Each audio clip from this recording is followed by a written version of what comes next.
Pernah kepikiran nggak sih, kenapa ya beberapa tradisi itu rasanya aneh banget buat kita? Atau kenapa konflik politik itu seringkali terasa ruwet dan susah dimengerti? Nah, jawabannya mungkin ada di antropologi.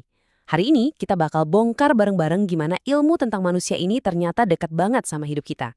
Kita akan lihat beberapa contoh nyata yang mungkin bakal mengubah cara Anda melihat dunia. Kenapa sih bisa ada begitu banyak cara untuk jadi manusia? Mulai dari cara kita makan, cara kita berdoa, sampai cara milih pemimpin, perbedaan inilah yang jadi inti dari apa yang akan kita jelajahi hari ini. Dan ternyata ada loh satu cabang ilmu yang emang kerjaannya menyelami misteri ini. Yang mencoba memahami kenapa dibalik setiap kebiasaan dan keyakinan kita. Ilmu itu adalah antropologi. Gampangnya gini deh. Ini adalah studi tentang manusia dengan segala keragamannya. Jadi, ini bukan cuma soal artefak kuno atau fosil ya, tapi tentang gimana kita, Anda dan saya, menciptakan makna, membangun masyarakat, dan terus beradaptasi dari zaman ke zaman. Cakupannya itu luas banget, serius. Antropologi itu bisa aja loh mempelajari ritual minum kopi Anda di pagi hari, sampai ke struktur kekuasaan sebuah negara. Dari satu orang aja, sampai seluruh peradaban, semuanya itu bagian dari teka-teki besar tentang manusia. Oke, jadi gimana ilmu ini beneran kerja di dunia nyata? Kita mulai dari sesuatu yang selalu relevan dan seringkali panas, politik. Gimana sih antropologi bisa bantu kita ngerti soal kekuasaan dan siapa yang pegang kendali? Nah, kuncinya tuh di sini. Antropologi politik itu muncul karena tiap masyarakat punya aturan main yang beda-beda soal kekuasaan. Ada yang pakai demokrasi, monarki, atau sistem kepemimpinan adat, dan semua itu adalah produk budaya. Antropologi mencoba memahami logika di baliknya. Terus gunanya apa? Gini, coba bayangin ada proyek pembangunan bendungan besar. Seorang antropolog bisa jadi semacam jembatan, memastikan suara masyarakat adat didengerin sama pemerintah. Mereka bantu supaya program bantuan sosial nggak salah sasaran dan mencegah konflik yang bisa meledak waktu proyek pembangunan ternyata kena situs yang dianggap suci. Intinya, mereka bikin kebijakan jadi lebih manusiawi. Oke, dari urusan kekuasaan yang membentuk masyarakat, kita geser yuk ke sesuatu yang lebih personal, tapi sama-sama dipengaruhi budaya, kesehatan kita. Ini nih konsep yang penting banget. Sakit itu ternyata bukan cuma soal biologi loh. Cuma pikir deh, apa flu itu dianggap gangguan kecil atau alasan buat istirahat total? Apa depresi itu dilihat sebagai penyakit medis atau malah kelemahan spiritual? Nah, budaya kita lah yang membentuk jawaban-jawaban itu. Disinilah kita bisa lihat bedanya dengan jelas. Satu budaya mungkin melihat penyakit sebagai akibat dari ketidakseimbangan roh, jadi diobatinya pakai ritual. Budaya lain ngelihatnya sebagai serangan virus, jadi diatasinya ya pakai vaksin.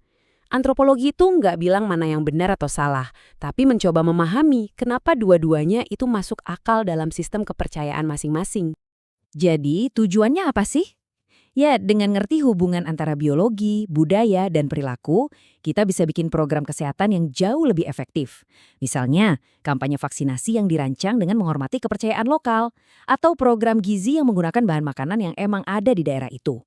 Ini bukan cuma teori, ini benar-benar bisa menyelamatkan nyawa.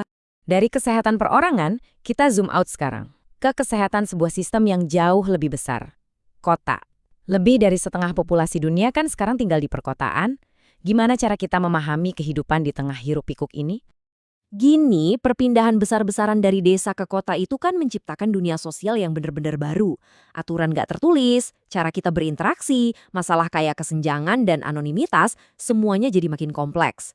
Nah, disinilah antropologi perkotaan masuk, mencoba memahami denyut nadi kehidupan kota.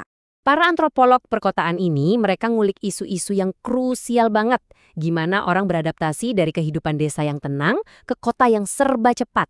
Apa sih akar penyebab kemiskinan di tengah gedung-gedung mewah? Dan gimana dinamika urbanisasi ini membentuk cara kita hidup? Mereka ngelihat gimana komunitas bisa terbentuk di tengah anonimitas dan gimana berbagai kelompok bisa hidup bareng di ruang yang terbatas. Nah, ngomongin hidup di kota itu langsung bawa kita ke dua pertanyaan besar. Gimana kita ngelola lingkungan kita, dan aturan apa yang kita buat biar semua tertib. Ini membawa kita ke dua bidang terakhir yang saling nyambung, antropologi lingkungan dan hukum. Pertama, lingkungan. Jangan bayangin ini cuma soal alam liar ya. Ini tuh tentang gimana pengetahuan tradisional suku di Amazon bisa bantu kita nemuin obat baru, atau gimana cara nelayan di pesisir beradaptasi dengan perubahan iklim. Ini penting banget di era krisis ekologi kayak sekarang.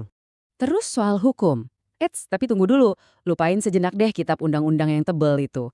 Antropologi hukum lebih tertarik sama aturan-aturan yang nggak tertulis. Gimana sih sebuah desa menyelesaikan sengketa tanah tanpa pengadilan? Atau kenapa budaya antre bisa terbentuk di satu tempat, tapi nggak di tempat lain? Inilah fondasi dari keteraturan sosial kita. Jadi kalau kita tarik benang merahnya, intinya tuh ini. Antropologi bukan cuma mata pelajaran yang kering di kampus. Ini adalah sebuah toolkit, seperangkat alat untuk memahami dunia manusia yang rumit, kadang aneh, tapi juga menakjubkan. Nah, sekarang giliran Anda. Coba deh pakai kacamata antropologi ini, lihat komunitas di sekitar Anda. Kenapa ya rapat RT di lingkungan Anda jalannya selalu seperti itu? Apa makna di balik tradisi lokal yang selama ini Anda anggap biasa aja? Kira-kira apa yang bakal Anda lihat dengan cara yang berbeda? Karena pada akhirnya, ini semua penting banget. Memahami orang lain, dengan cara mereka melihat dunia, dengan keyakinan mereka, dengan tantangan mereka, itu benar-benar langkah pertama untuk membangun dunia yang lebih baik dan lebih berempati. Terima kasih sudah menyimak.